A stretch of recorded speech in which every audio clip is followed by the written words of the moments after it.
De novo, boa tarde a todos. Muito obrigada pela vossa participação. Vamos dar início ao seminário Economia Circular, Visão e Ação.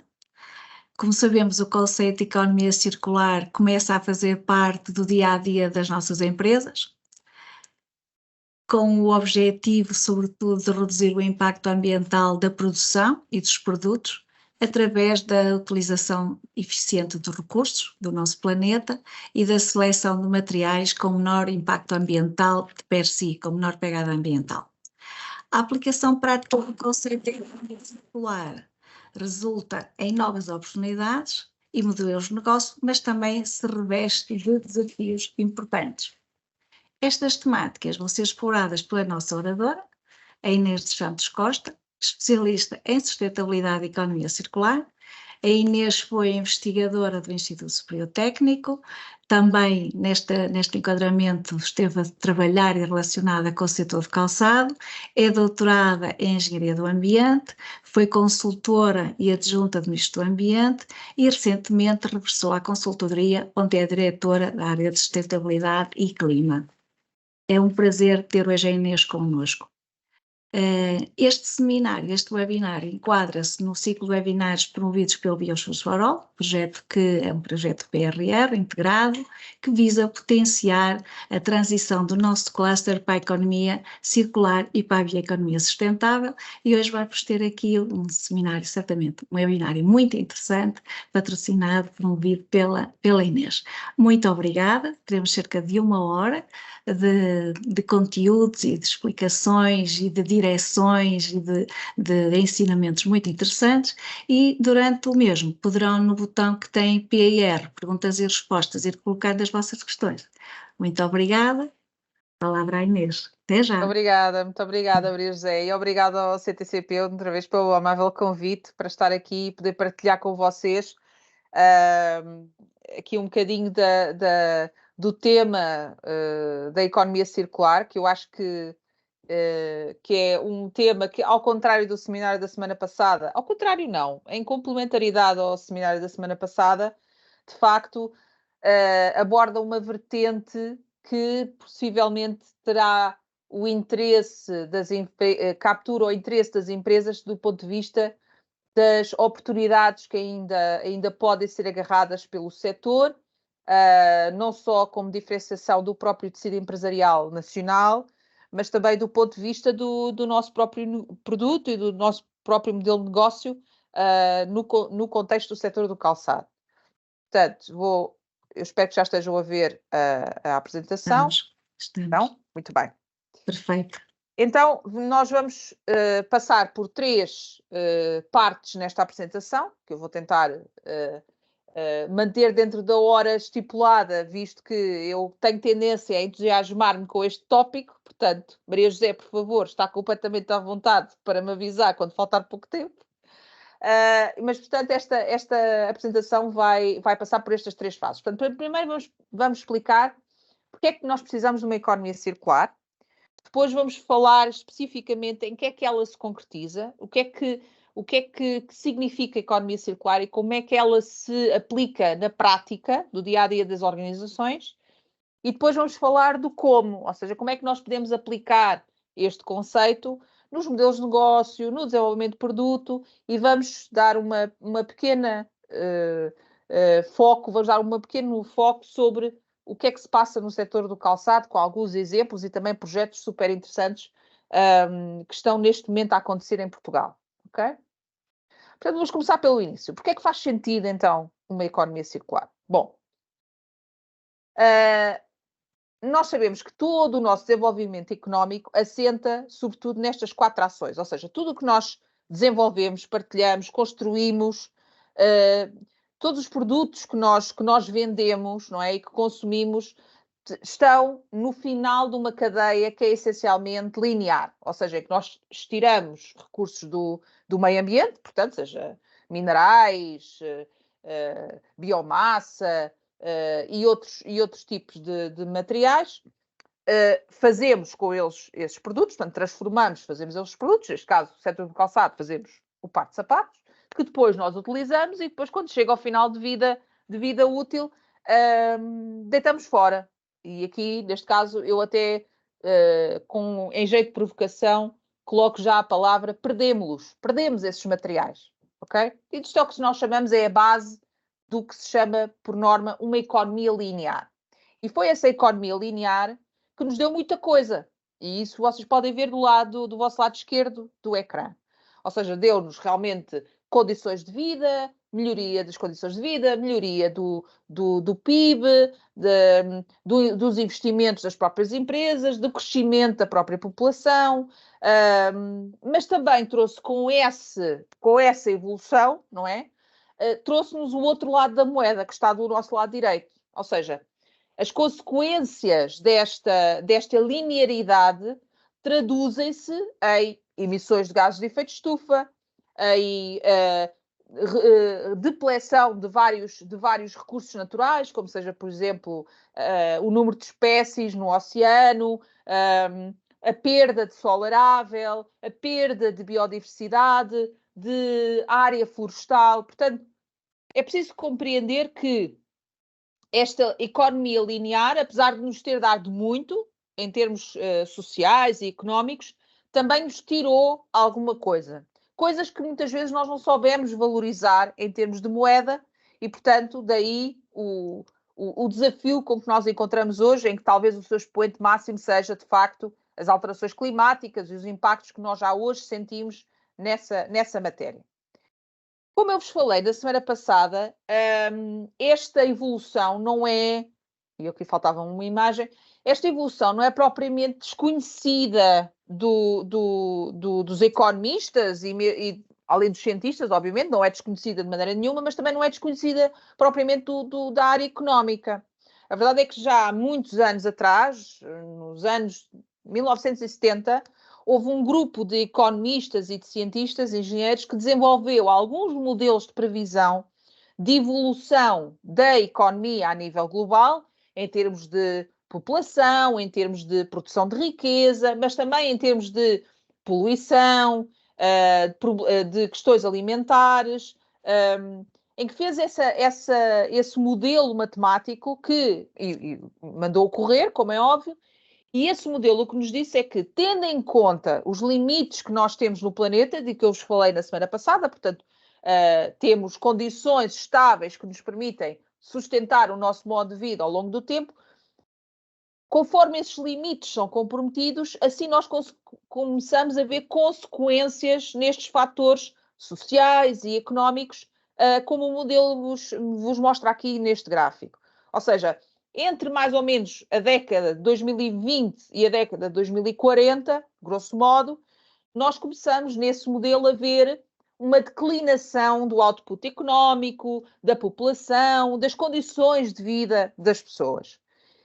Isto foi feito em 1970, é revisitado praticamente de X em X anos, ele é revisitado por uma série de cientistas um pouco por todo o mundo, e o que é certo é que o consenso em torno deste modelo é que ele continua, dentro de uma margem de erro, ainda a ser válido hoje.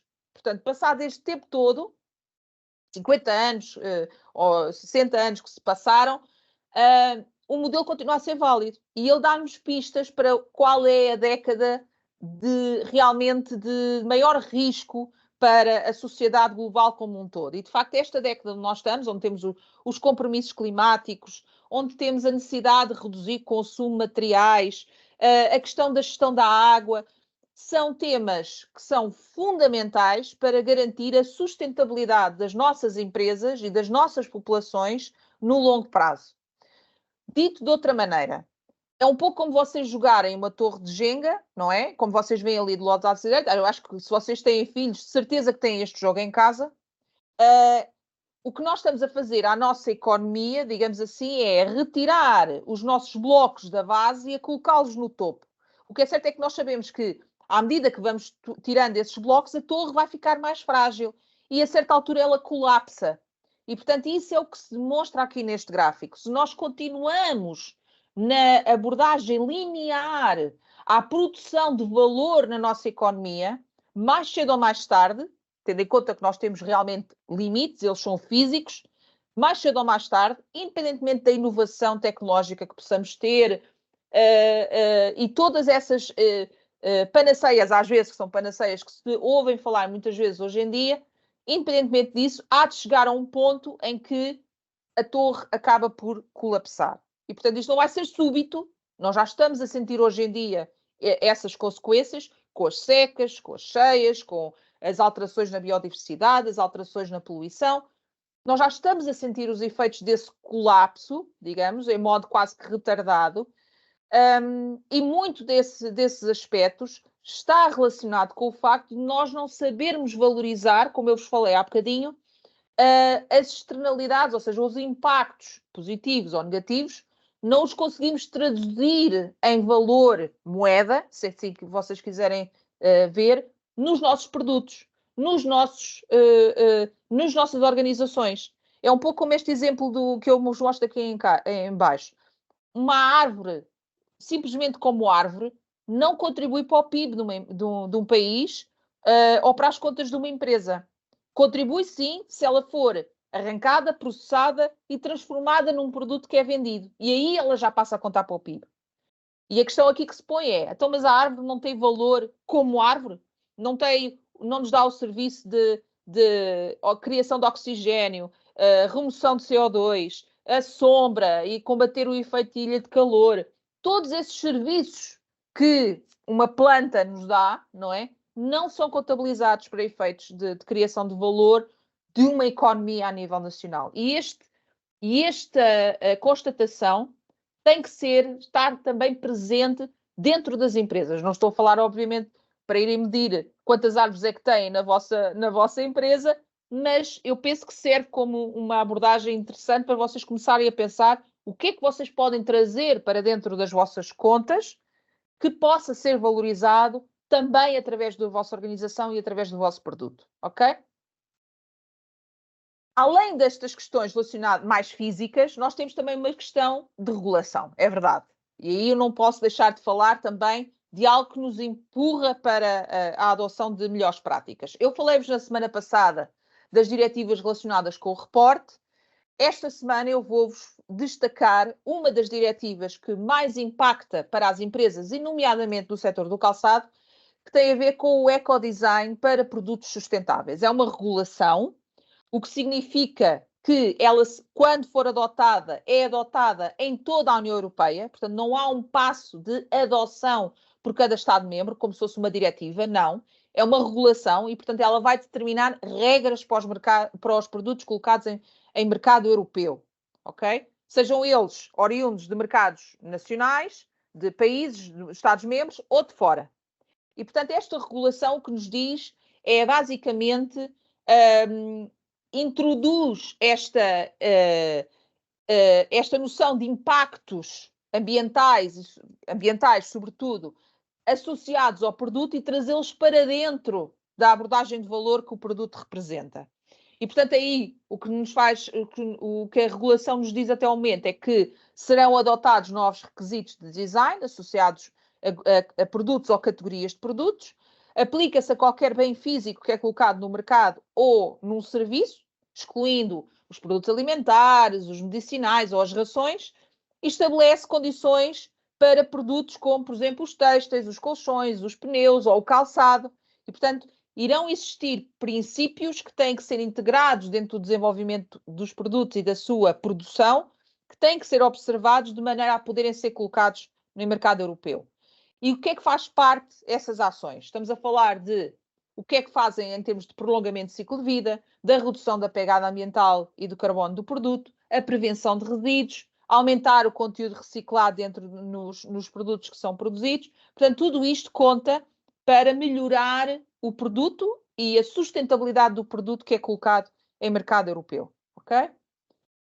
No concreto, no que diz respeito ao setor do calçado, aqui a pedra de toque desta regulação é uma informação que se denomina passaporte digital do produto. Isto é algo que os centros tecnológicos já estão a trabalhar, alguns deles, a nível nacional.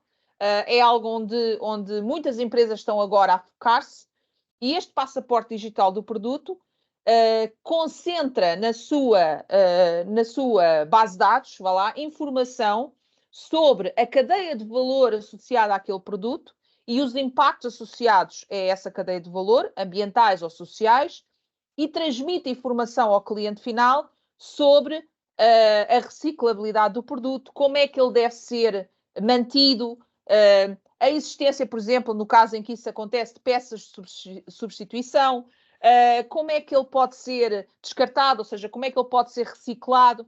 Portanto, toda essa informação vai ser concentrada neste passaporte digital de produto, que irá constar de uma tag ou de outro tipo de, o que chamamos de data carrier, por exemplo, os RFIDs ou os códigos de barras. Portanto, vão passar a ter essa informação e que estará disponível quer ao cliente final, mas também pode estar disponível a qualquer agente dentro da cadeia de valor associada àquele produto. E, portanto, isto é um passo importante no âmbito desta regulação. E, obviamente, além deste passo que tem que fazer parte, o reporte anual de informação que obriga à transparência associada à cadeia de valor daquele produto. Desde os produtos que são vendidos ou não vendidos ou descartados por ano, quais foram as razões para os descartar, qual a proporção de produtos descartados. Esta obrigação de reporte visa informar a Comissão Europeia e as entidades reguladoras de qual é a tendência e a evolução do desperdício material ou da perda material de valor associado a determinados produtos, para depois afinar, ou melhor afinar, as políticas associadas aos atos delegados, a regulação associada àquele produto em específico. Portanto, isto é algo que está em marcha e está a ser ultimado, a regulação já está a ser discutida já há muitos anos e está a ser afinada, e estamos agora nos passos finais dessa afinação, e muito em breve começarão a partir a sair os atos delegados associados aos vários grupos de produtos, um calendário que ainda está por ser publicado pela Comissão Europeia ao dia de hoje, tanto quanto sei. Portanto, como é que nós mudamos, então, o chip nas empresas de deixarmos de pensar linear e começarmos a pensar circular, ok? Primeiro que tudo, nós temos que pensar o que é que sustentabilidade realmente significa. Nós estamos habituados a pensar na sustentabilidade como aquilo que está ali no canto inferior direito. Ou seja, a sustentabilidade, eu aprendi isto na escola, certamente vocês também aprenderam, é a interseção entre o pilar da economia, do ambiente e da sociedade, de maneira que há win-wins para todos estes três pilares e encontramos ali no meio e conseguimos ter um produto, um organismo, um serviço que é sustentável. Porquê é que esta ideia de sustentabilidade está, a meu ver, em minha opinião, errada? Porque ela vê a economia, o ambiente e a sociedade como pilares independentes uns dos outros, como se eles não tivessem nenhuma relação, nenhuma interdependência de si. Olha, isto nada mais errado, como eu vos falei há bocadinho da Torre de Jenga, não é? Ou seja, a nossa sociedade depende daquilo, o funcionamento da nossa sociedade sempre dependeu daquilo que nós retiramos da natureza e voltamos a colocar na natureza e são elementos, recursos que são utilizados na nossa economia para produzir e trocar bens e vender bens. Portanto, nós estamos como se fosse uma matriosca, não é? De bonecas. Nós estamos completamente dependentes de um sistema natural que nos fornece tudo aquilo que nós precisamos para a sociedade funcionar e para a economia funcionar. Seja água, energia, materiais. Nós precisamos de um sistema natural saudável para nos poder fornecer esses recursos, mas também absorver a poluição, as emissões, o calor dissipado, os resíduos, para que possa continuar a funcionar e a entregar-nos os recursos que nós precisamos. Ora, se nós conseguimos entender sustentabilidade como esse equilíbrio entre estas três vertentes, aliás, até mesmo os Objetivos de Desenvolvimento Sustentável já começaram a ser desenhados, não naquela roda que nós vemos hoje em dia, mas numa espécie de, eles chamam-se o bolo de noiva, em que nós temos os Objetivos de Desenvolvimento Sustentável apontados aos recursos naturais na base e vamos construindo a pirâmide sucessivamente com os restantes ODS, mas demonstra claramente a dependência dos Objetivos de Desenvolvimento Sustentável, sociais e económicos de uma base que seja suficientemente forte, nós temos que começar a ver sustentabilidade dessa forma. Ou seja, uma sustentabilidade e uma sustentabilidade de organizações que compreende os limites do sistema onde está inserida, que não depende de uma solução, de uma bala de prata para resolver os seus problemas em matéria de eficiência material, mas obviamente não a exclui, precisa obviamente desse apoio. Implica uma mudança sobre como é que nós medimos a criação de valor dentro de uma empresa, e se calhar isso não se mede só apenas com o volume de negócios ou com o PIB, se extrapolarmos para uma economia, e implica mudanças nos instrumentos de política pública e que tenham essa consideração, que tenham em consideração os limites, que tenham em consideração que a criação de valor não se mede unicamente pela criação de riqueza em moeda e que existem outros fatores que também ajudam a uma determinada sociedade ou a uma determinada empresa prosperar e manter-se sustentável ao longo dos anos e possa continuar a prosperar. Existem outras abordagens que são utilizadas para concretizar esta visão de sustentabilidade. Uma delas que está aqui do lado esquerdo, é o que se chama a economia donut, que resume num gráfico aquilo que devem ser os objetivos de uma economia do ponto de vista social, portanto, a base social, e dentro dos limites, que o contexto natural nos dá, portanto, nos permite operar. E, portanto, há muitas empresas que agora estão a adotar, por exemplo, esta visão como uma espécie de bússola para orientar as ações em termos de estratégia de desenvolvimento da própria empresa, percebendo em que é que a empresa contribui para fechar a base social e, portanto, garantir que uma economia de um determinado país cumpre com estes objetivos de bem-estar social para a sua comunidade e como é que ela pode garantir dar esse contributo dentro daquilo que são os limites abrangidos pela sua economia. Existe este gráfico feito para muitos países, Portugal incluído, onde é possível ver, e vocês têm ali as referências, onde é possível ver até que ponto é que nós já ultrapassámos os limites, a nossa economia já ultrapassou limites, e até que ponto é que já conseguiu tapar ou garantir as bases desta base social, de garantia social, bem-estar social das nossas comunidades. Há outros exemplos de concretização desta estratégia dentro das empresas. Uma delas é construir uma estratégia em torno de um balanço entre vários componentes, nomeadamente ecossistemas, o valor, a cultura da empresa, o bem-estar económico, o bem-estar social e a tecnologia, e, portanto, integra-se uma visão integrada, ESG, se assim quiserem ver, de um ponto de vista de construção de uma estrutura, de uma casa sólida, robusta, que perdura ao longo do tempo. E depois há esta visão, que é uma visão de design também, design de sistemas a respeito da sustentabilidade das organizações, que passa por dar um passo atrás e ver a visão de conjunto. Vocês, no âmbito da CSRD, serão muitos de vocês desafiados a pensar no vosso sistema de valor, na vossa cadeia de valor. E há uma tendência para nós só olharmos para aquilo que está imediatamente à nossa volta. O nosso cliente principal, o nosso fornecedor principal, o nosso regulador. Muito poucas vezes nós tomamos a ação de olhar o que está por trás desse cliente, ou desse fornecedor. Até ao ponto de nós conseguimos ter uma visão de conjunto de todas as implicações que podem existir para a produção do vosso par de sapatos, que podem ir desde o cultivo de soja para alimentar, portanto, as peças, as vacas que fornecem as peles para os cortumes, por exemplo, e podem ir até ao aterro, onde o par de sapatos eventualmente vai ser descartado. Portanto, a visão de conjunto é muito importante para vocês perceberem onde é que estão os riscos, os impactos e as oportunidades, para poderem planear atempadamente a vossa estratégia de desenvolvimento. E este exemplo do elefante é um bocadinho assim, ou seja, se nós pegarmos um conjunto de cientistas e taparmos os olhos e pusermos à frente o elefante, um vai olhar para as orelhas e vai dizer é a regulação, um vai olhar para para a tromba e vai dizer que é o net zero. O outro vai olhar para os dentes e vai dizer que é a economia circular. Na verdade, é o conjunto que importa. E, portanto, não é só pelo aquilo que vocês imediatamente tratam que vai-vos resolver e dizer isto é sustentabilidade, o ESG é sustentabilidade, a energia renovável é sustentabilidade.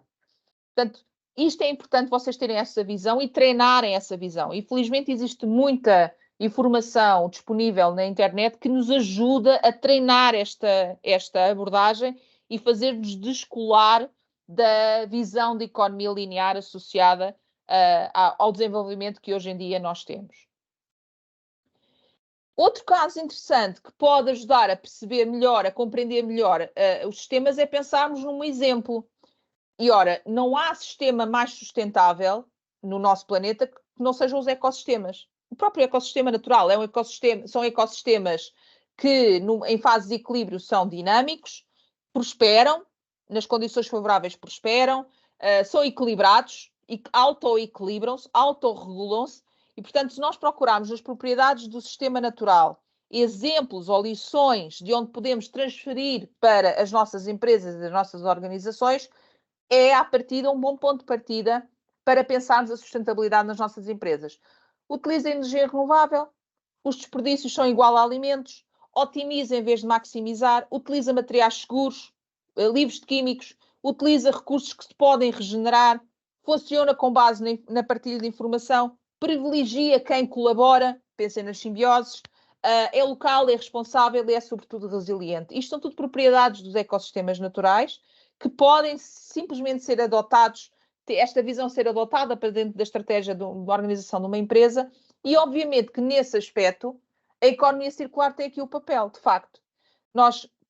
Se nós visualizarmos a economia linear neste diagrama, em que nós estamos a tirar, a fazer, a usar e a descartar, nós podemos rapidamente virar esta lagarta numa borboleta. É o que nós chamamos a economia circular. Este é o diagrama da borboleta, muito tornado a conhecer ou muito conhecido através da Fundação Ellen MacArthur, que é uma das fundações que mais trabalha a economia circular a nível global. E, de facto, o que nós queremos fazer é deixar, ou pelo menos reduzir, a quantidade de matéria e de energia que nós retiramos no meio ambiente e queremos fazer o nosso produto, mas queremos encontrar estratégias, ferramentas, modelos que nos permitam manter aquele produto e o valor que esse produto tem em uso pelo máximo tempo possível. Portanto, deixamos de ter uma economia que extrai e descarta e passamos a ter uma economia que usa, que é eficiente, que é eficaz em termos dos materiais que produz e que coloca no mercado. Existem duas asas da borboleta, obviamente. Temos a asa técnica, a azul, do vosso lado direito, e aqui estamos a falar, sobretudo, para materiais, produtos mais técnicos, em que nós, as várias estratégias incluem partilhar, reparar, reutilizar, redistribuir, atualizar e reciclagem, sendo que a reciclagem é o último passo nas ações que podem ser tomadas num contexto de uma economia circular. E depois, do lado contrário, temos a asa da biologia, da biológica, dos ciclos biológicos. Aí, sem dúvida, que o mais importante é conseguirmos regenerar os nutrientes que extraímos da nossa natureza, voltar a devolver à natureza, possibilitando a sua utilização em cascata. E o que é que isto quer dizer? Quer dizer que, por exemplo, se nós produzimos desperdício alimentar, podemos compostar esse composto ou digerir, do ponto de vista anaeróbio, essa digestão vai produzir dois produtos, biogás, por exemplo, biometano, e um digerido esse que depois pode ser utilizado como fertilizante, e o biogás podemos utilizá-lo para descarbonizar, por exemplo, a rede de gás natural. Portanto, isto é a utilização em cascata. À medida que vamos degradando o nutriente, vamos aproveitando o máximo de valor que conseguimos retirar dessa degradação, à medida que vamos avançando no tempo, ok? Agora vamos olhar um bocadinho mais para o que é que são as estratégias em concreto de economia circular que estão a ser adotadas pelas empresas. Existe um ranking, mais circular ou menos circular, que vocês veem ali do vosso lado esquerdo, e de facto as estratégias de economia circular organizam-se com base nestes vários blocos, que vão desde o recusar, ou seja, pensar um produto de forma a torná-lo redundante. Obviamente que isso dificilmente acontecerá no calçado, mas pensem, por exemplo, o que acontecia há 20 anos atrás, em que nós precisávamos de um telefone, de uma impressora, de uma máquina de escrever ou de um computador, e pensem a quantidade de produtos que acabaram por ser concentrados num único equipamento, seja um laptop ou um telemóvel, um smartphone. Portanto, tornar um produto redundante, retirar a necessidade de determinado produto e da existência de determinado produto pode ser uma abordagem. Depois também o repensar, ou seja, como é que nós podemos tornar a utilização daquele produto mais intensivo, e isto diz respeito, por exemplo, ao aluguer, à partilha, portanto, em que nós podemos colocar o mesmo produto a circular várias vezes na economia, em que podemos, outra estratégia é simplesmente reduzir, ou seja, tornar a sua produção mais eficiente. Depois, o reutilizar, o reparar, o remanufaturar, o restaurar e o repurpose, ou seja, é utilizar produtos ou partes de produtos no novo produto que está a ser produzido. Pensem, por exemplo, o aproveitamento de peças automóveis, dos salvados, para serem recuperadas e entrarem novamente na linha de produção de uma fábrica, ou ir para as oficinas de manutenção automóvel. E depois da última fase da hierarquia, então é que temos a reciclagem, que vocês todos conhecem, e o recover, que tipicamente diz respeito à recuperação energética, que é o único valor que ainda podemos retirar do material que é descartado antes do fim de vida. Porquê é que nós fazemos esta hierarquia desta forma? Tem a ver com o que se passa do vosso lado direito. Ou seja, quando nós estamos a produzir, neste caso, um par de sapatos, a cada fase que nós estamos a colocar na sua produção, desde a utilização do material, seja ele couro, seja ele têxtil, seja o que for, até ao momento em que ele sai da nossa fábrica, se vocês pensarem bem, a cada passo nós estamos a introduzir valor de mão de obra, valor de energia, valor de materiais, e estamos a construir o valor do produto, até que ele chega ao final, é utilizado e depois é descartado. Isso é uma grande ineficiência do sistema, porque isso, teoricamente, o que isso significa é que nós estamos a perder a 100% todo esse valor que nós colocamos dentro do produto, estamos a perdê-lo quando nós deitamos fora e não o voltamos a reaproveitar, ok? Podemos recuperar alguma coisa com a reciclagem, é verdade, mas se calhar poderíamos ter outro tipo de estratégias, outro tipo de modelos de negócio, outro tipo de design que nos possibilitasse recuperar aquele valor num momento antes do descarte, ok? E por isso é que nós temos este ranking de medidas relacionadas com a economia circular. E, portanto, é muito importante explorar-se até que ponto cada uma destas abordagens pode ser útil dentro do ecossistema que é a nossa organização. Pode não ser até no produto em si, no produto acabado em si. Pode até ser relacionado com a própria operação da própria empresa, o próprio modelo de negócio da própria empresa. Portanto, não se limitem a pensar nestas abordagens unicamente concentrado no produto calçado, ok?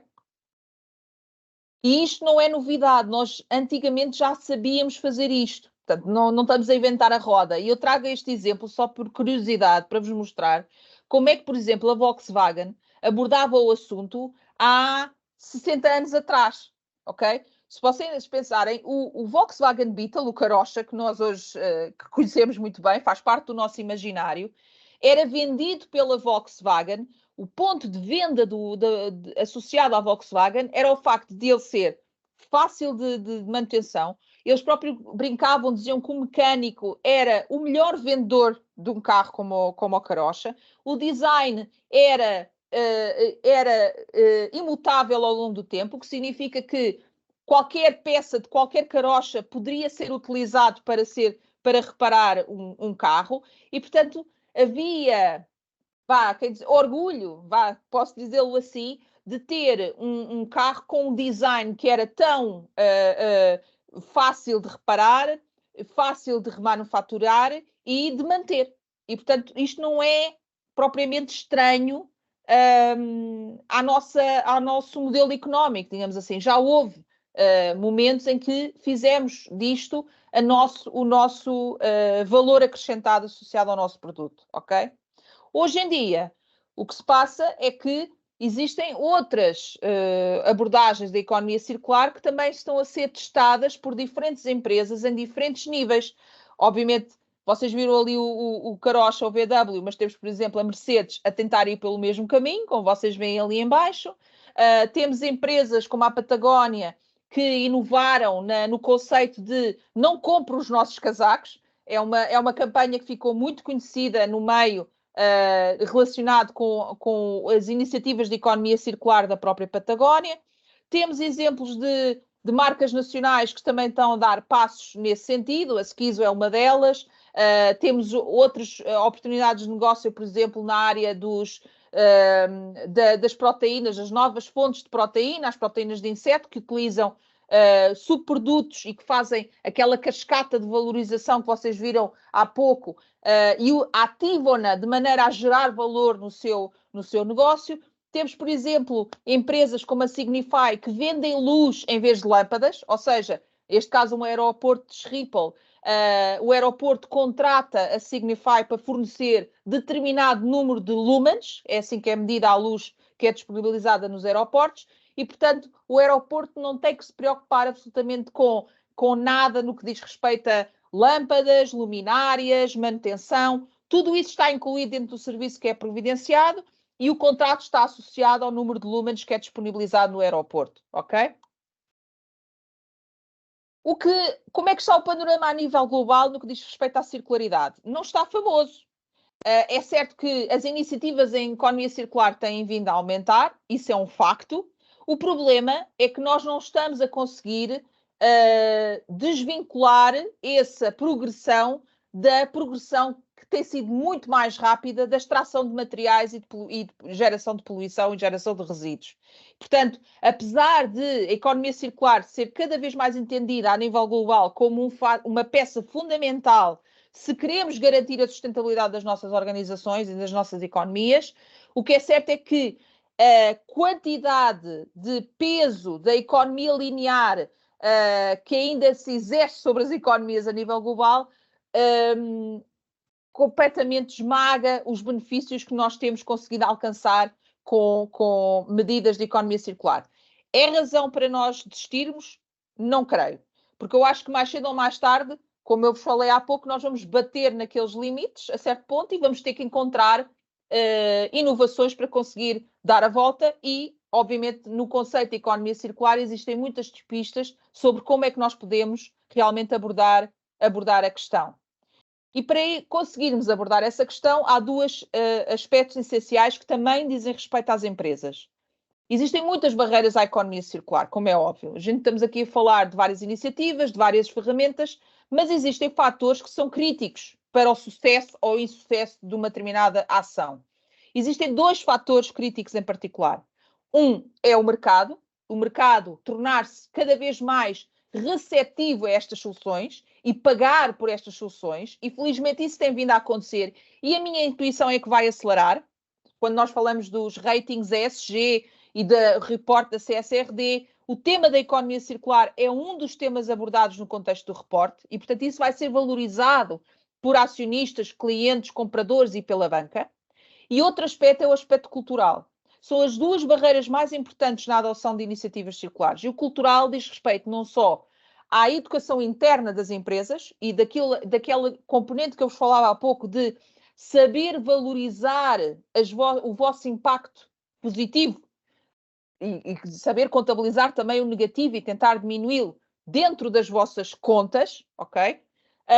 Isso é muito importante, mas também educar a cadeia de valor, educar o cliente, educar o fornecedor. Isso também faz muita importância e tem um impacto multiplicativo bastante significativo, ok?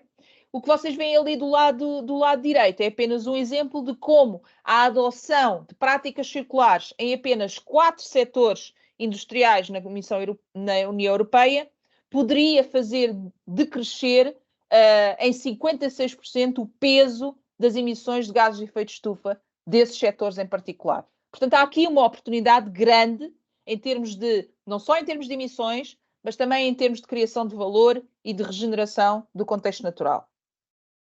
Como é que nós podemos aplicar, agora eu falei-vos há bocadinho das estratégias, agora vamos começar a afunilar para dentro do produto e para dentro do design do vosso negócio. Bom, existe uma série de princípios que nós temos que aplicar quando nós falamos da aplicação da economia circular num determinado produto, ok? E estes são aqui representados neste diagrama para vos dar esse exemplo. Não é muito diferente daquilo que eu vos falei há pouco, apenas simplifica a abordagem. Portanto, começa tudo no design.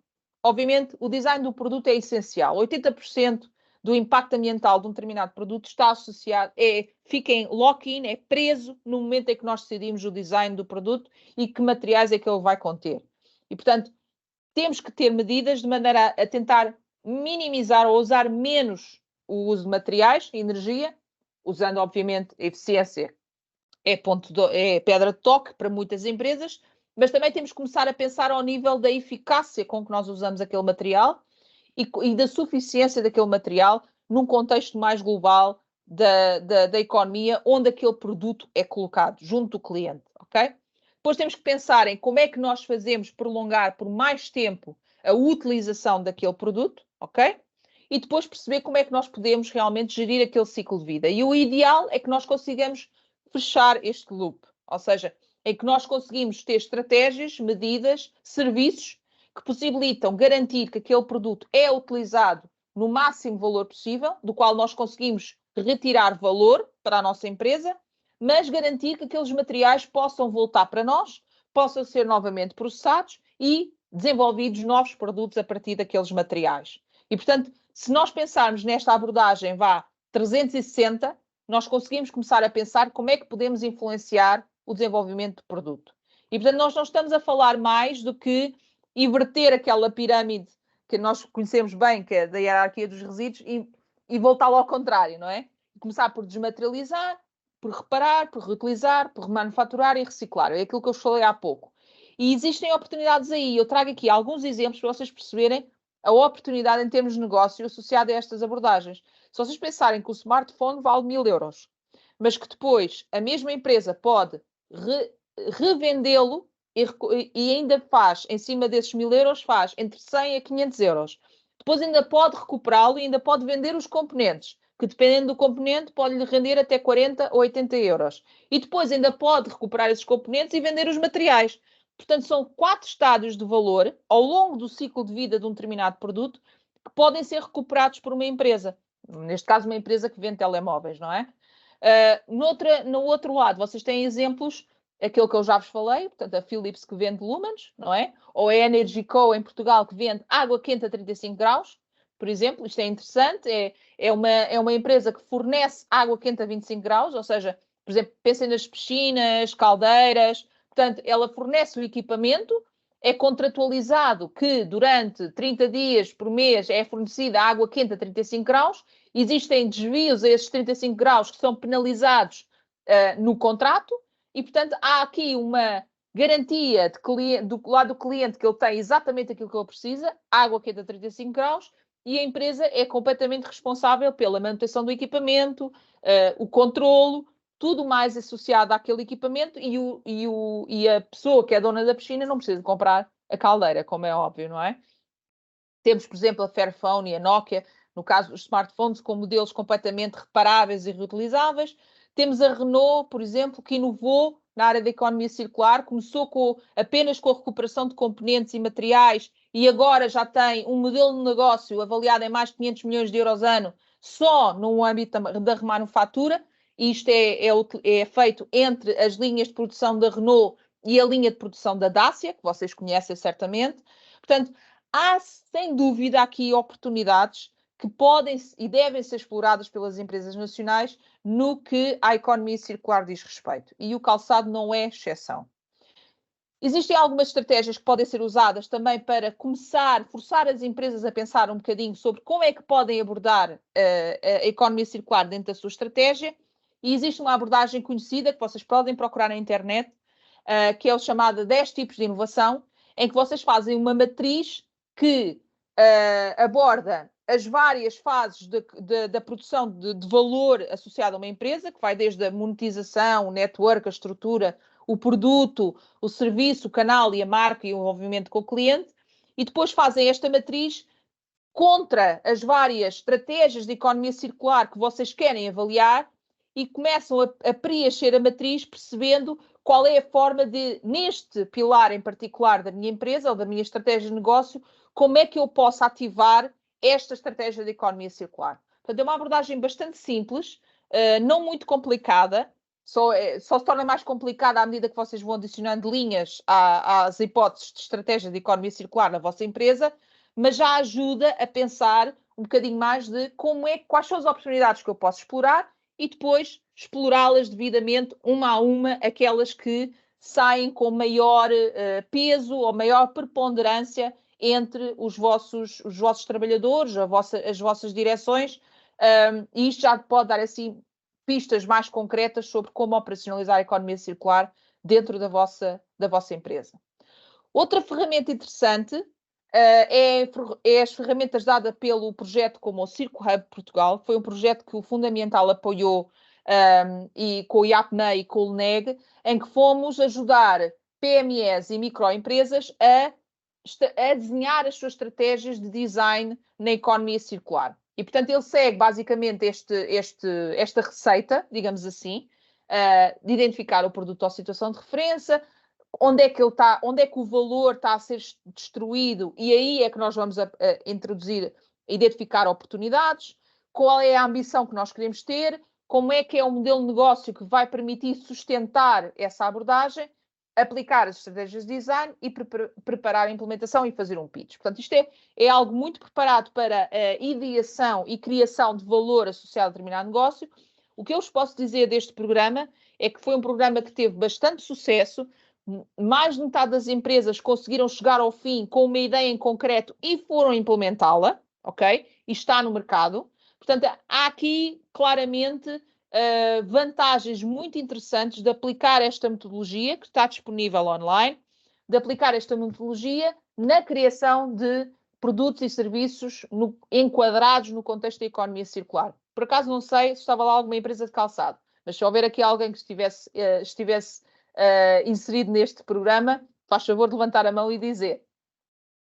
O programa passa por estas várias fases do modelo de negócio. Olha para as tais oportunidades e vai tentar encaixar mais-valias que se encontram dentro da empresa, dependendo, obviamente, do produto, encaixadas em cada uma destas abordagens ao modelo de negócio. Podemos ter simplesmente uma abordagem focada em criar um produto que tenha uma vida útil longa. Podemos criar uma abordagem que diz respeito ao acesso a determinado produto, ou um modelo de negócio associado mais ao serviço de reparação, ou ao desempenho. Portanto, e para cada uma destas nós temos alguns exemplos. Temos, por exemplo, a Mil, que fez questão, quis criar uma máquina que tinha pelo menos o dobro do tempo de vida útil dos seus rivais e com isso ganha valor acrescentado associado ao produto e à marca. Temos, por exemplo, o caso dos acessos, como, por exemplo, ferramentas que são cujo serviço é vendido. Por exemplo, o caso da Hilt faz esse serviço para empresas de construção civil, em que aluga as ferramentas, portanto, a empresa não tem que comprar ferramentas, elas são servitizadas para as empresas de construção civil, ou a própria bicicleta gira, acaba por ser um modelo de acesso.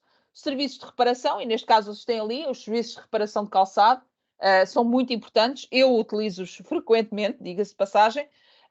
Ou temos, por exemplo, o desempenho, como eu vos falei, a questão do pagarmos luz e não lâmpadas, ou pagarmos tempo de uso de um determinado motor. Por exemplo, neste caso, a Rolls-Royce tem um modelo de servitização dos seus motores para a indústria da aviação, em que as marcas ou as transportadoras aéreas pagam pelo número de horas de voo associado àquele motor, ao invés de simplesmente comprar a tecnologia integral. No caso do calçado, e já estou a chegar ao fim, no caso do calçado em particular, existem algumas ferramentas disponíveis online que eu estou aqui a partilhar e convido-vos a explorar, desde o Footwear Manifesto do MIT, que foi desenvolvido em 2022, que dá informação muito interessante a respeito de quais são as principais barreiras e como é que a indústria está a abordar. E deixo aqui alguns exemplos: a complexidade no design, na produção, a complexidade temporal, ou seja, o desalinhamento entre a vida útil dos materiais que compõem o calçado e a sua exaustão em particular. Por exemplo, as solas desgastam-se muito mais rápido do que a gáspia, por exemplo. E existem também outras ferramentas que também vos podem ajudar a orientar, além do circo, como eu já falei, e além das 10 lições de inovação. Por exemplo, o design circular, o guia design circular da Fundação Ellen MacArthur tem muitas ferramentas disponíveis para ajudar-vos a pensar a economia circular dentro das vossas empresas, e o calçado, obviamente, não é exceção. E, portanto, aquilo que é importante vocês terem em consideração é que vocês não podem fazer este trabalho sozinhos, obviamente. Não cabe só ao Departamento de Sustentabilidade ou ao Departamento de Design pensar como é que vai incorporar a economia circular dentro do produto. Isto é um trabalho que se faz partilhando. O CTCP já faz muito trabalho nesse contexto, como vocês sabem muito bem, mas existem outros elementos que podem ser importantes vocês abordarem no contexto de co-criarem estes serviços e estes produtos. Os vossos fornecedores é muito importante, os fornecedores de inovação tecnológica nos materiais, nos equipamentos são importantes, as próprias marcas são importantes. Portanto, envolver estes agentes no vosso processo de co-criação é extremamente importante. Primeiro, ajuda-vos a ganhar posição no mercado e reconhecimento no mercado, como estando à frente de uma série de outros fornecedores, de uma série de outros produtores que ainda não estão a pensar na economia circular como estando no topo das suas prioridades, ok? Exemplos finais. Eu trouxe aqui só 2 exemplos que eu achei interessantes. Os 2 exemplos, um deles envolve empresas nacionais, por acaso, apesar da marca não ser nacional, é uma marca, salvo erro, espanhola, mas que já desenvolveram soluções que, ponto número 1, envolvem o cliente final na reparação e na remanufatura do próprio sapato, neste caso a sapatilha, não é? E, portanto, a marca cria aqui uma relação de lealdade entre o seu produto e o cliente final, e eles acabam e envolve também, por exemplo, as lojas que fornecem esse produto, que o vendem esse produto, envolve-os todos num sistema colaborativo de reutilização e reciclagem, ok? Esse é o caso de cima.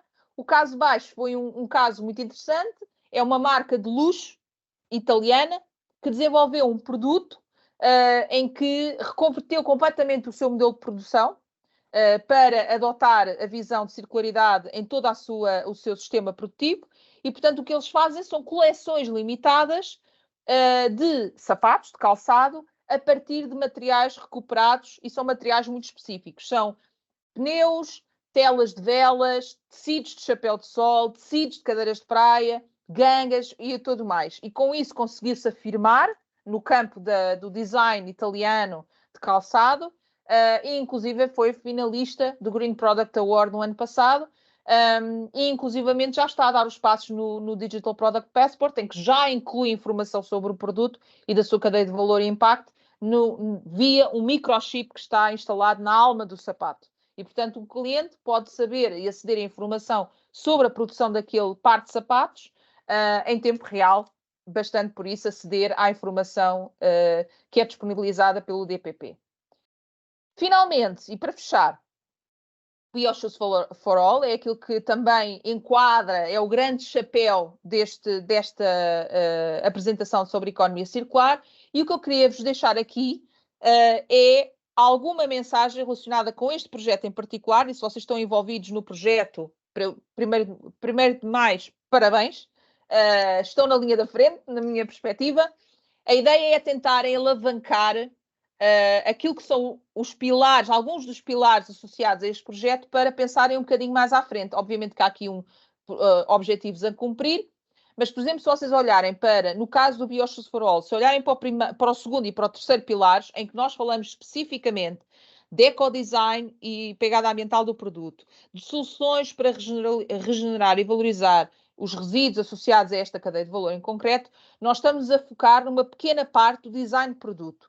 Portanto, pensem nisso como uma plataforma para depois começarem a pensar, ok, então a partir daqui o que é que eu preciso de fazer? Se calhar tenho que pensar no design do modelo de negócio e depois a partir daí tenho que pensar no design do sistema onde eu estou inserido.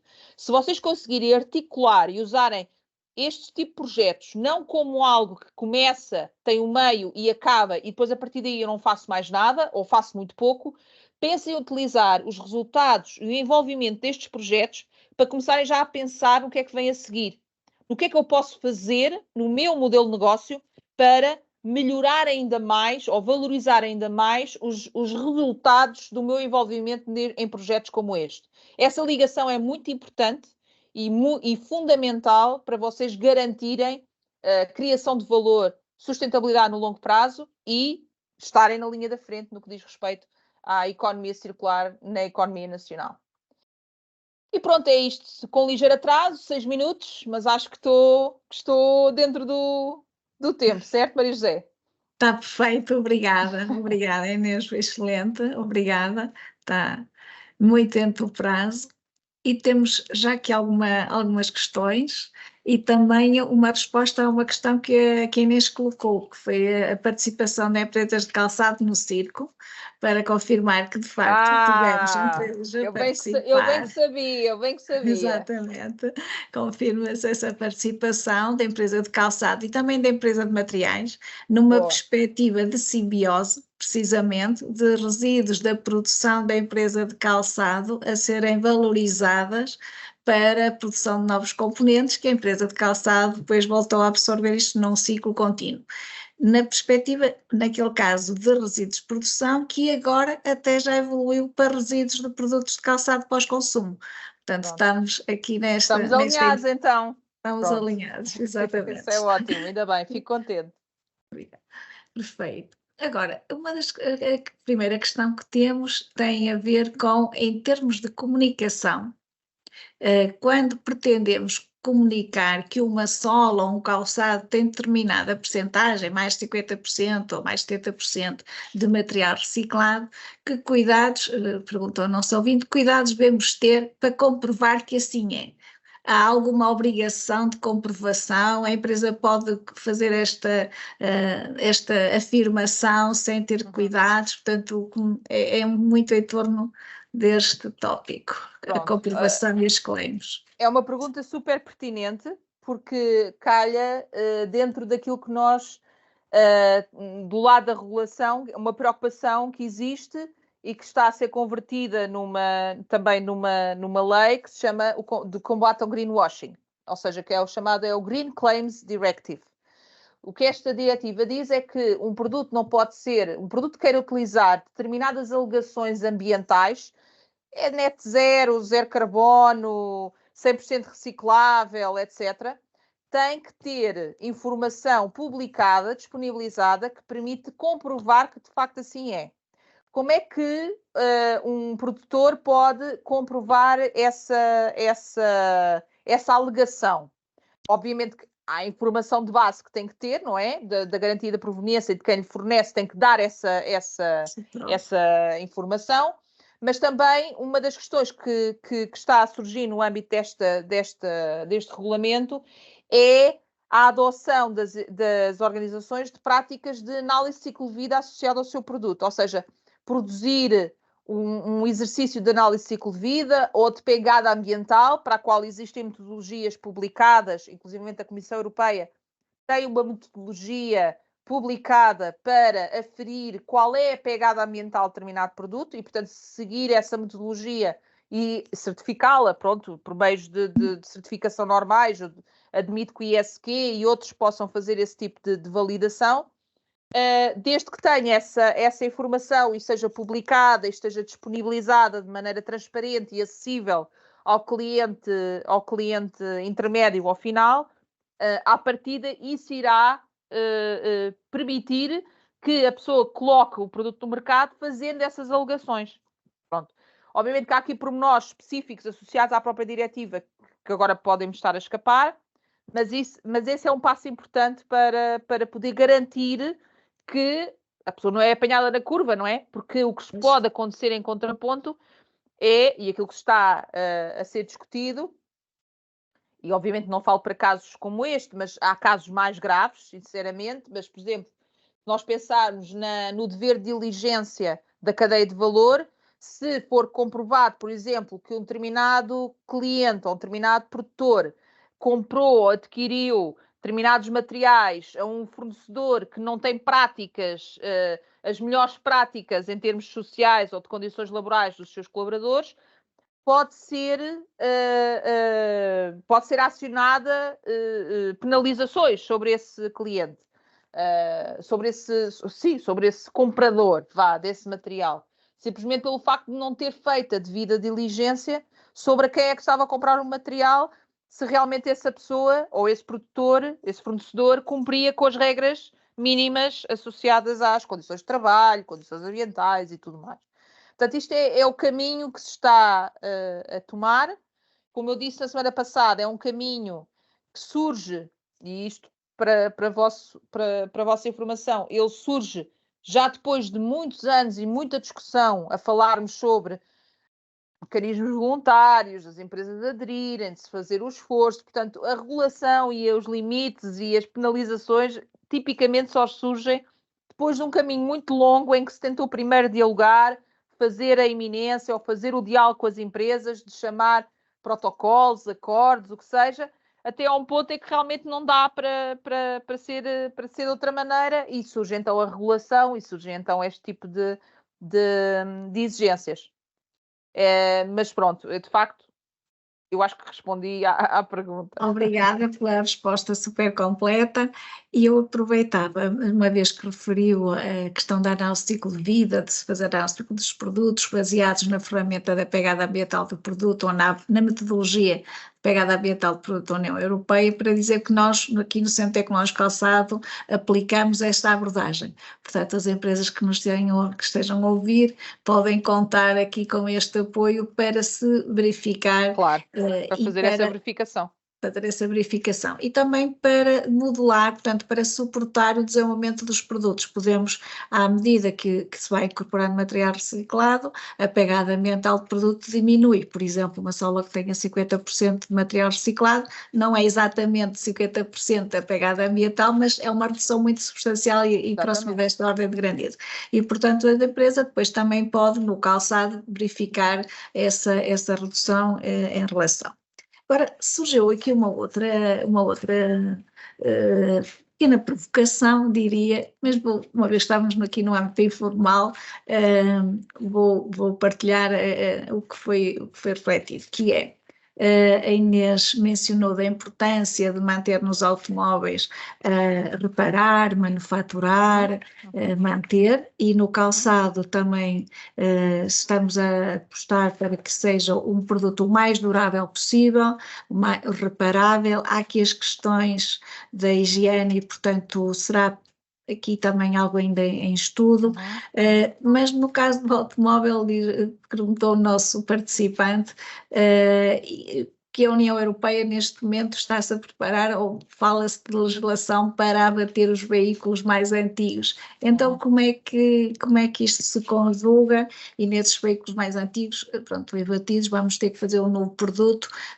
A União Europeia também pode nos dar aqui informações e direções controversas, demora muito tempo a aprovar estes regulamentos, não sei se pretende comentar. Eu posso comentar, eu não sei o suficiente do tema para poder dar um parecer informado. Claro. O que eu sei e aquilo que eu realmente tive a acompanhar nas notícias e nos fóruns onde eu participo, é que de facto houve aqui alguma má informação, ou seja, assumiu-se logo à partida, a União Europeia quer abater todos os veículos antes de 1990, já não me recordo exatamente.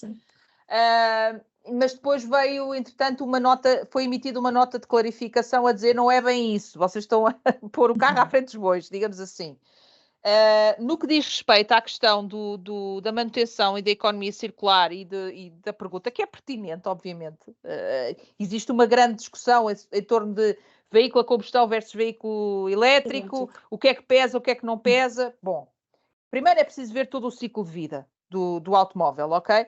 E o que é certo é que, apesar de na produção, de facto, o automóvel elétrico ter um peso mais significativo do que um congénero a combustão, o que é certo é que é na fase de uso, não é? Que ele, quer dizer, que decresce substancialmente as emissões face ao seu congénero de combustão. Obviamente que isto varia consoante os países. Se nós estamos a falar de um país como Portugal, que tem uma rede elétrica já bastante descarbonizada, obviamente que isso tem vantagens face a um país onde a rede elétrica não está, ainda é muito movida a carvão, ou gás natural, ou petcock, ou o que seja. Pronto, ou um combustível fóssil, não é? Na generalidade. Pronto, mas também não quero entrar em pormenores muito técnicos. Mas eu acho que sim, ou seja, a economia circular também tem que ser vista por essa via. Por vezes, dá-se determinados impulsos a determinadas tecnologias, e é aquilo que eu estava a falar há bocadinho da questão da tecnologia nova versus a tecnologia antiga, ser reparada, remanufaturada, etc. Se vocês pensarem, há uma série de produtos, uma série de equipamentos cuja antiguidade e a possibilidade de eles serem reparados uma e outra vez é o que lhes dá valor. Podemos pensar nos automóveis antigos, não é? Certo. Mas se vocês pensarem, por exemplo, em produtos até nos bens de luxo, em que muitas vezes se inclui o calçado, as malas, carteiras. Eu vi uma vez, por exemplo, há algo que eu não me esqueço, uma vez quando eu visitei a fábrica de chá Gorriana nos Açores, as máquinas que eles usam são as mesmas máquinas da altura da fundação. Não há lá máquinas novas. Aquelas máquinas são cuidadosamente inspecionadas, reparadas, com mão de obra especializada, portanto, eles continuam a usar as mesmas máquinas, não têm necessidade de comprar equipamentos novos.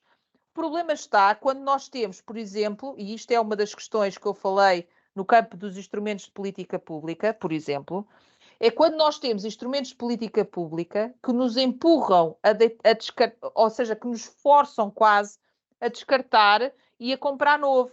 Quando, por exemplo, nós pensamos na depreciação dos nossos ativos, quando nós fazemos uma conta de demonstração financeira de uma empresa, nós estamos a depreciar o valor de um ativo contabilisticamente, mas ele, em termos de função, de operação, ele está como se fosse novo.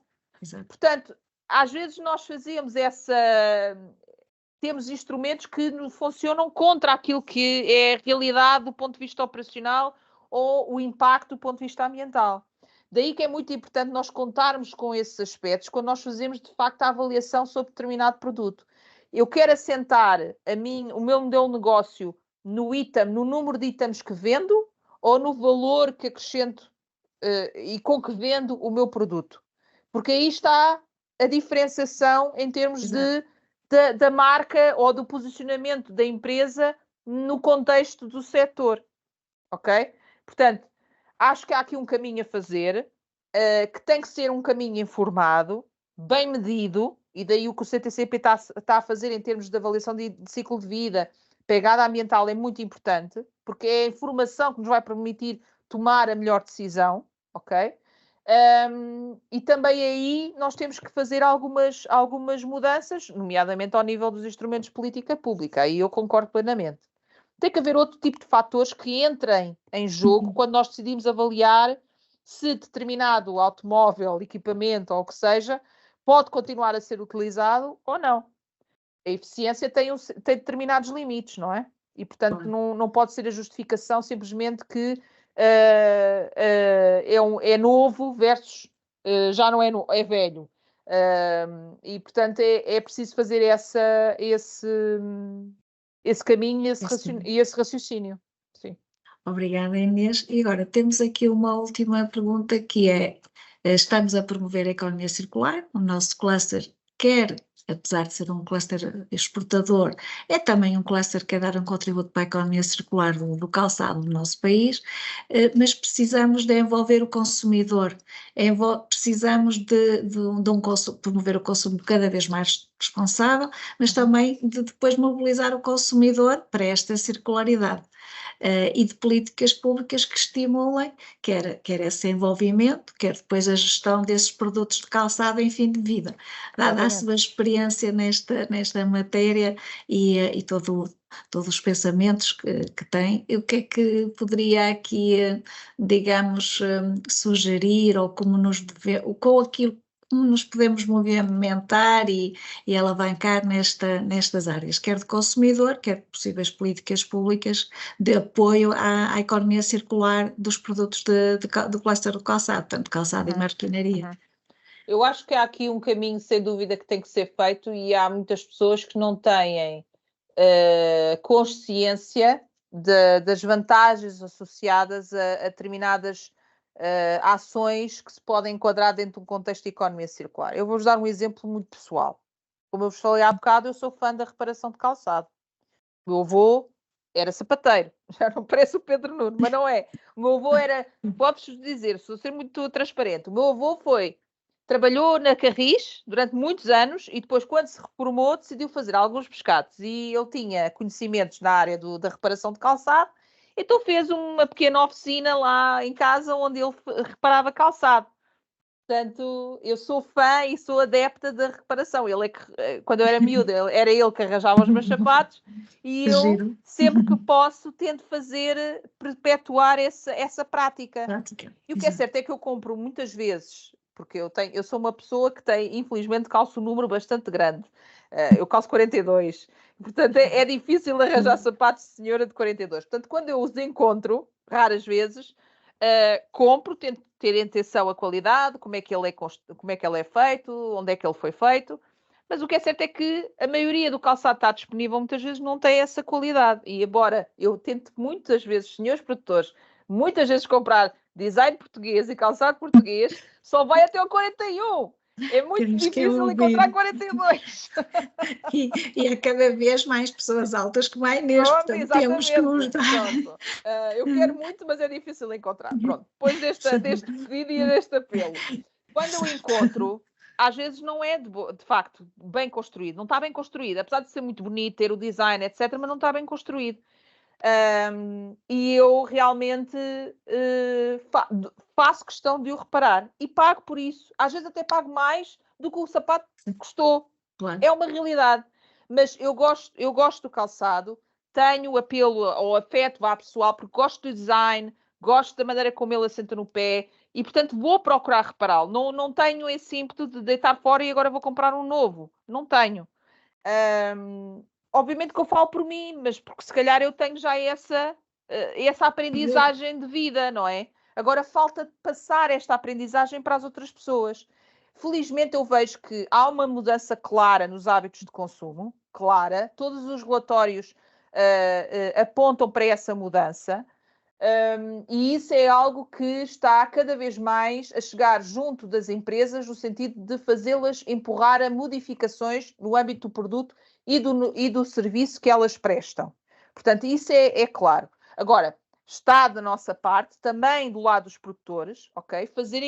Ativarem essa sensibilização, como eu vos falei há bocado, porque é de facto uma das barreiras mais importantes. A barreira cultural é das mais importantes. Portanto, não cabe só ao governo fazer os esforços de instrumentos de política pública para modelar esse consumo, por exemplo, a questão das deduções fiscais no âmbito da reparação, como já aconteceu e como acontece em muitos países europeus, e outro tipo de instrumentos que incentivem a melhores opções, a melhores escolhas no momento de comprar. Também há aqui um papel, um trabalho a ser feito pelos produtores de tentarem desenvolver inovações ao nível do produto, mas também ao nível do modelo de negócio, e sobretudo ao nível do modelo de negócio, para garantir que conseguem disponibilizar o seu produto aos clientes a um preço acessível, ou relativamente acessível, nos casos em que, obviamente, nem toda a gente pode comprar um par de sapatos de gama alta que custam um preço que muitas vezes as pessoas não conseguem suportar, mas há maneiras ou há métodos em que se pode eventualmente trabalhar linhas de negócio que permitem que pessoas com menos possibilidade de compra ou menos poder de compra possam na mesma ter acesso a esses produtos, mas com condições diferentes a nível de disponibilidade do produto em si. Os modelos de servitização é uma hipótese. Eu sei que falaram da questão da higiene, mas há outras questões também que podem ser consideradas. Portanto, há outros modelos que eventualmente podem ser interessantes no sentido de explorar essa área de oportunidade de fazer chegar um produto com boas condições, com uma vida útil longa, com um design recuperável e reparável, a pessoas, se calhar, que têm menor poder de compra, e enquanto se consegue continuar a vender produtos com valor acrescentado e o design e tudo mais, a pessoas que tenham poderes de compras mais significativos. Portanto, eu acho que aí há de facto um caminho a fazer, e isso parte muito das instituições públicas, é verdade, mas parte também muito das empresas fazerem esse caminho com transparência e com credibilidade, ok? Não basta dizer nós somos os melhores porque já fazemos economia circular, deixa aqui esse conselho. Nós somos os melhores porque já fazemos economia circular há muitos anos. Eu já ouvi esta fala muitas vezes quando nós falamos, por exemplo, que estamos a usar materiais reciclados, ou parte do nosso produto usa materiais reciclados.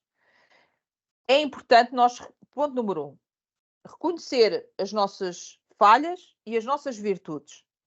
Estamos no caminho, ainda emitimos, é um facto, mas sermos transparentes e dizermos, mas nós estamos a fazer isto, esta medida, estamos a convidar os nossos clientes, estamos a convidar os nossos fornecedores a conhecer o que é que nós estamos a fazer, estamos a medir, reportamos regularmente os nossos avanços e recuos, mas tudo de uma maneira muito transparente e franca. Eu acho que a comunicação nesse aspecto é meio caminho andado para evitar situações como o greenwashing e outras que podem nos custar muito em termos de reputação, de posição no mercado e de imagem, no modo geral. Portanto, não tenham essa renitência de agora não vou dizer que as minhas emissões subiram. É preferível. É preferível assumir e dizer, aconteceu isto, de facto, mas já estamos a fazer alguma coisa para contrariar. E realmente seguir essa ação, não ficar só pelo dizer que vamos fazer. Porque isso cada um pode dizer que pode fazer métodos até 2050, mas depois dizer isso ficar no papel e depois fazê-lo de facto é outra coisa completamente diferente. Muito bem. Muito obrigada por todos estes contributos que serão certamente bem absorvidos por todos nós e até muito breve possamos contar em novo webinar e não só, talvez mais do que isso esperemos. Portanto, muitíssimo obrigada. Obrigada eu, Maria José. Obrigada ao CTCP. Continuação de muito bom trabalho. Sempre o fizeram e fizeram-no bem. Agradeço a todos os que estiveram aqui, presentes e que me puderam aturar ao longo desta hora e meia, quase 2 horas. Agradeço imenso a vossa presença e os vossos inputs. Fico mesmo agradecida e espero que tenham muito sucesso e utilizem isto como inspiração para poderem melhorar o vosso negócio e o vosso produto. É isso que eu desejo. Muito obrigada a todos os participantes, uma boa noite e até breve. Adeus, até breve. Obrigada. Adeus, até breve.